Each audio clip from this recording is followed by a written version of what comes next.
Sir maths optional का paper 1 complete करने के लिए मुझे कौन कौन से बुक्स फॉलो करने पड़ेंगे? तो अगर मैं पूरे के पूरे टॉपिक को बाइफरकेट करूं तो सबसे पहले आता है सर लीनियर अलजेब्रा टॉपिक।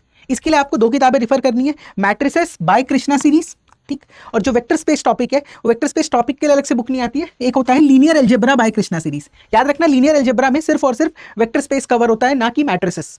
अब अगर मैं कैलकुलस की बात करूं तो sir simple problem solving questions आते हैं। You need to refer differential calculus plus integral calculus. यहाँ पे 2 किताबें होंगी, ईदर बाय कृष्णा सीरीज और एस चांद पब्लिकेशन, ठीक। बट यहाँ पे ध्यान रखिएगा इंटीग्रल कैलकुलस में जो बेसिक्स ऑफ इनडेफिनेट इंटीग्रेशन होता है वो आपके सिलेबस में नहीं है, तो किताब फॉलो करते हुए आपको सिलेबस पे हमेशा स्टिक करना है, क्योंकि इन किताबों के ना मैक्सिमम 30-40% ही जो पोर्शन है वो मेरे सिलेबस में है, तो पूरा एंड टू एंड रीड नहीं करेंगे। प्लस अगर मैं सॉलिड ज्योमेट्री की बात करूं तो there is only one book which you need to read, that is P N Chatterjee, ठीक। तो ये हुआ पेपर 1 का पार्ट 1।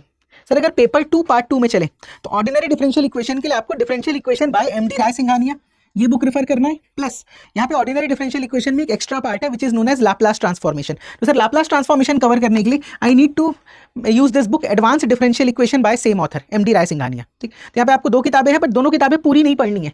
एडवांस डिफरेंशियल इक्वेशन में सिर्फ और सिर्फ एक टॉपिक मुझे कवर करना है which is Laplace transformation. Vector calculus एक सिंपल प्रॉब्लम सॉल्विंग वाला टॉपिक है, तो उसके लिए जहां पर भी प्रॉब्लम सॉल्विंग वाले टॉपिक्स हैं, ठीक है, आपको थ्योरी ज्यादा नहीं चाहिए, you need maximum solved example, तो you can refer Krishna series. और लास्ट में जो फिजिक्स वाला पोर्शन है that is statics and dynamics, तो इन दोनों के लिए कृष्णा सीरीज की अलग से किताब आती है, you need to refer these 2 books, ठीक है, for statics separately and for dynamics separately. अगर आप मैथ्स ऑप्शनल को कॉम्प्रिहेंसिवली कवर करना चाहते हैं तो मैथ्स ऑप्शनल का जो मे बैच है सर उसके एडमिशंस क्लोज हो रहे हैं 31 मई को। The topic with which we are starting this batch is your solid geometry.